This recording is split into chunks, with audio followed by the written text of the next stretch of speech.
C'est le moment de vérité pour la fonderie de Bretagne à Caudan. Le directeur général du groupe Renault est interrogé ce mardi par la Commission des affaires économiques de l'Assemblée nationale. Une centaine de fondeurs ont fait le déplacement à Paris. Ils espèrent que Renault reviendra sur certaines de ses décisions. Les derniers espoirs de la fonderie de Bretagne face à Renault, c'est notre focus de ce mardi 4 février. Bonjour à tous, bonjour à tous et bienvenue dans votre rendez-vous d'actualité bretonne.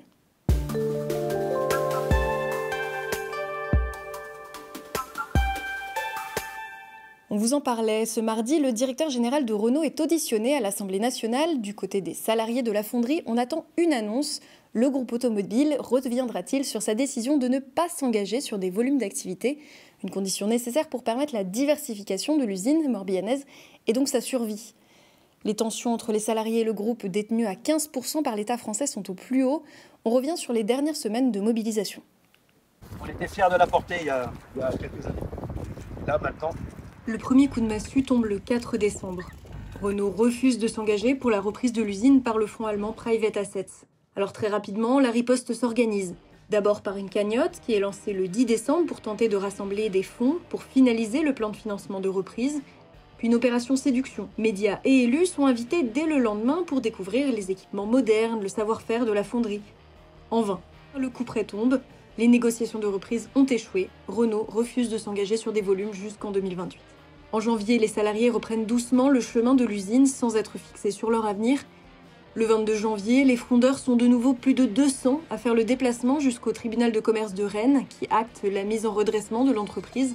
Et le 25 janvier, un millier de personnes marchent en solidarité avec les fondeurs dans les rues d'Annevaux, sur le site historique des Forges. On rentre dans une période de redressement judiciaire. Tout peut se passer pendant ces 4 à 5 semaines qui vont arriver. Peut-être de potentiels repreneurs, mais voilà, on ne voudrait pas tomber sur des marchands de ferraille. Donc il va falloir qu'on reste soudés et attentifs à ce qui va être proposé. Dernière étape en date, la mobilisation à Paris jusqu'au siège social de Renault. Un nouveau moment de mobilisation avant une possible reprise de l'activité dès le lendemain. Lors de son audition, Luca De Meo a rappelé ses positions exprimées en décembre. Le groupe propose un financement à 65% du plan de reprise, chiffré à 35 millions d'euros. Mais à l'heure d'enregistrement de ce journal, pas de garantie de volume. Dans ce dossier, Renault a proposé jusqu'à 35 millions d'euros pour soutenir un plan de reprise pour 350 salariés.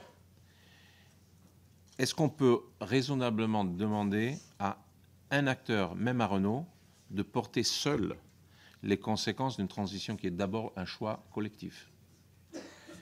Est-ce qu'il est normal de faire porter à Renault seul l'échec du management de Fonderie de Bretagne? Il faut savoir que Renault a 800 fournisseurs en France et que tous sont confrontés à cette transition qui est d'une ampleur comparable à celle de la reconversion des industries minières et sidérurgiques.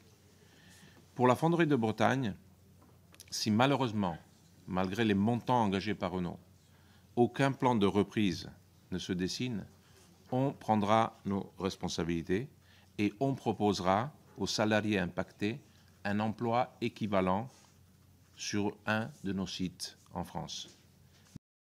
Plusieurs personnalités politiques se sont tenues aux côtés des fondeurs devant l'Assemblée nationale. On écoute Sophie Binet, Damien Girard et François Ruffin au micro de Philippe Créange.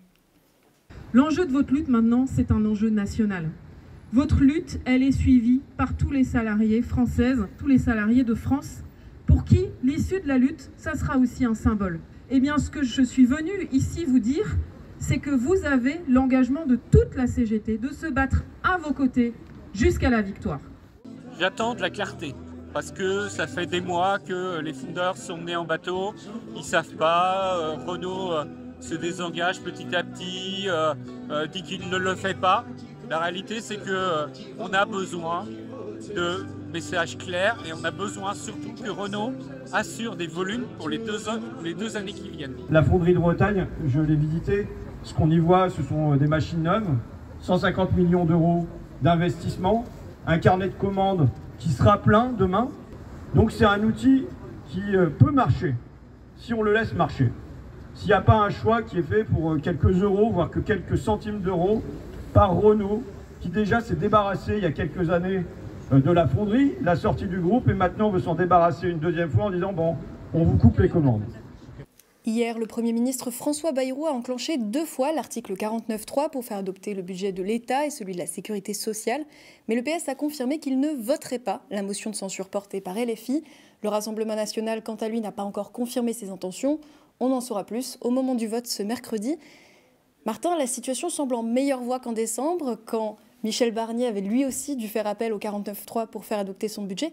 Mais qu'a fait François Bayrou pour que la donne soit meilleure cette fois-ci? Alors, il y a également 49.3, mais cette fois, il n'y a pas de risque de censure, effectivement. La grande différence, c'est que François Bayrou, il a misé sur les socialistes. Il aura à faire des victoires, les fameux postes, 4000 postes d'enseignants, par exemple, ce qui a permis au PS de justifier sa non-censure. Il y a un homme qui a joué un rôle clé dans cette négociation, c'est le ministre de l'économie, Éric Lombard. C'est un homme qui vient de la gauche, et le placer à Bercy a clairement été un des jolis coups de François Bayrou. On a cette victoire pour le gouvernement Bayrou si ce budget passe, mais est-ce que c'est une garantie de stabilité pour la suite? Alors, ça donne de l'air à François Bayrou. Ce qu'on peut dire aussi, c'est que le coût de la censure, il est devenu plus élevé pour les oppositions, parce que censure, ça veut dire maintenant clairement crise de régime. Le PS, il n'a pas envie d'être responsable de ça, il n'est pas non plus prêt pour une présidentielle anticipée. Le jeu du RN reste quand même plus difficile à décrypter, donc on va quand même rester prudent sur la durée de vie du gouvernement Bayrou. Et finalement, ce budget qui a été adopté, qu'est-ce qui change dans les grandes lignes? Alors, si on se tourne vers le portefeuille des Français, le point le plus important, c'est l'indexation du barème de l'impôt sur le revenu. Ça signifie en gros moins d'impôts pour les Français. On peut également citer l'élargissement du prêt à taux zéro pour l'ensemble du territoire. Du côté des mauvaises nouvelles, il y a quand même l'alourdissement de la fiscalité sur les chaudières, la taxe sur les billets d'avion qui va augmenter. Voilà, puis il y a toutes ces coupes budgétaires dont les effets sont encore un petit peu compliqués à mesurer. Bon, c'est un peu plus clair, merci Martin. Et finalement, toujours dans l'actualité, une femme de 21 ans qui circulait à trottinette a été mortellement percutée par un semi-remorque ce mardi à midi, boulevard Cosmao du Manoir à Lorient. Le conducteur du semi-remorque, âgé de 40 ans et travaillant pour une société de transport des Côtes-d'Armor, a été pris en charge par les pompiers en état de choc. 13 pompiers ainsi que le SMUR et la police étaient sur place ce mardi midi. La police a commencé son enquête, interrogeant des témoins et le conducteur pour déterminer les circonstances de cet accident mortel. Et de retour dans le Finistère, à Plouédern, dans la coopérative d'éleveurs porcins Evelup.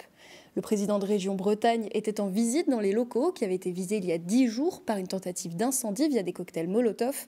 L'attaque revendiquée visait à dénoncer le système agroalimentaire productiviste. Loïc Chenet-Girard a assuré son soutien aux salariés encore sous le choc et condamné toute forme de violence. On l'écoute au micro de Laurent Aquilot. Il faut faire en sorte aussi de dénoncer la connerie humaine. Parce que quand on attaque un bâtiment à coups de massue comme on le fait là, c'est pas pour passer un message, c'est pour faire peur, c'est pour pouvoir détruire. C'est pas ça le débat. Ça c'est la violence, et la violence elle n'a pas la place dans notre pays. On est dans un monde tendu, on est dans un monde crispé. Les gens s'inquiètent de l'avenir. Mener ce genre d'opération commando ne sert absolument aucune cause. Ça nourrit la haine, ça nourrit le chaos et ça nourrit encore une fois la fragmentation de notre société. Le point sur les inondations à présent. Si les rivières ne sont plus en crue en Ille-et-Vilaine et dans le Morbihan, les assurances sont désormais au travail pour constater les dégâts et organiser les dédommagements. Des opérations qui vont encore prendre du temps. On écoute les explications de Michel Thévenin, responsable indemnisation chez Alliance France, au micro de Maxime Le Hégarat. Cet arrêté de reconnaissance est nécessaire pour les assureurs, dont Alliance France, pour pouvoir intervenir auprès des assurés et les indemniser. Et nous organisons des expertises à partir du moment où les locaux sont hors d'eau et nous permettent d'organiser cette expertise. Il n'y a pas forcément un délai nécessaire. Les assureurs sont mobilisés, Alliance France est mobilisée pour recueillir d'ores et déjà les déclarations. Et on termine ce journal avec Jean Le Cam qui a coupé la nuit dernière la ligne d'arrivée de son 6e Vendée Globe. Le Finistérien a terminé à la 20e place après 85 jours de course. Coqueluche du public, le skipper de Tout commence en Finistère, Armor Luxe, a été accueilli comme un roi dans le chenal des Sables d'Olonne. Retour sur cette matinée avec nos confrères de TV Vendée. Le roi Jean de retour aux Sables d'Olonne, un 5e Vendée Globe bouclé et une 5e remontée du chenal sous les ovations du public. Quelques minutes auparavant, au lever du jour et tandis que les premiers spectateurs se mettent en place, son équipe et ses supporters le rejoignent. Jean Le Cam, arrivé au milieu de la nuit, savoure l'accueil après une fin de course qui ne l'a pas ménagé. Ah bah. Oh bah il y a du monde. C'est bien quand ça s'arrête. Et c'est vrai qu'on est arrivé cette nuit avec Conrad qui était vraiment très proche et c'était une bagarre. J'ai fait 4 virements de bord hier, donc c'était... Voilà, c'était chaud. Sur l'IMOCA, tout commence en Finistère, Armor Luxe. Anne, son épouse, apprécie elle aussi pleinement ce moment. Là, c'est une arrivée magique quand même s'il a été en match racing jusqu'à la ligne d'arrivée. Mais depuis, là, c'est quand même magique. On est sur une arrivée avec un lever de soleil sublime. Chaque Vendée Globe est différent et c'est à chaque fois une belle histoire, ou des histoires un peu moins belles parfois, mais il y a toujours quelque chose à raconter et à partager, ça c'est sûr. Sur la proue de son bateau, Jean Le Cam profite alors de ce qui est le plus important pour lui dans un Vendée Globe, le partage avec le public. Ah bah Jean, c'est notre chouchou forcément, et puis bah, c'est le doyen de la course, c'est son 6e Vendée quand même. Le résultat comptait pas, c'était surtout que Jean fasse un bon Vendée Globe, qu'on entende parler de lui et qu'il représente la Bretagne. Je suis très admiratif, c'est quelqu'un de très simple et il représente bien la Bretagne. Une fois amarré, les retrouvailles se poursuivent, avec notamment Isabelle Yoshke qui l'a précédé de quelques minutes. Tu vois un coup de rouge ou pas? Mais aussi Benjamin Ferré qui l'a pris sous son aile ces dernières années. C'est lui qui m'a appris à finir devant lui, quoi, donc je suis content d'être là pour lui et voilà, c'est super. Une partie de mon Vendée Globe, je le dois à Jean, donc c'est chouette. En dansant sur un morceau de Zao de Sagazan et après avoir profité d'œufs au bacon au petit déjeuner, le roi Jean vit pleinement son retour parmi les terriens après plus de 85 jours passés en mer.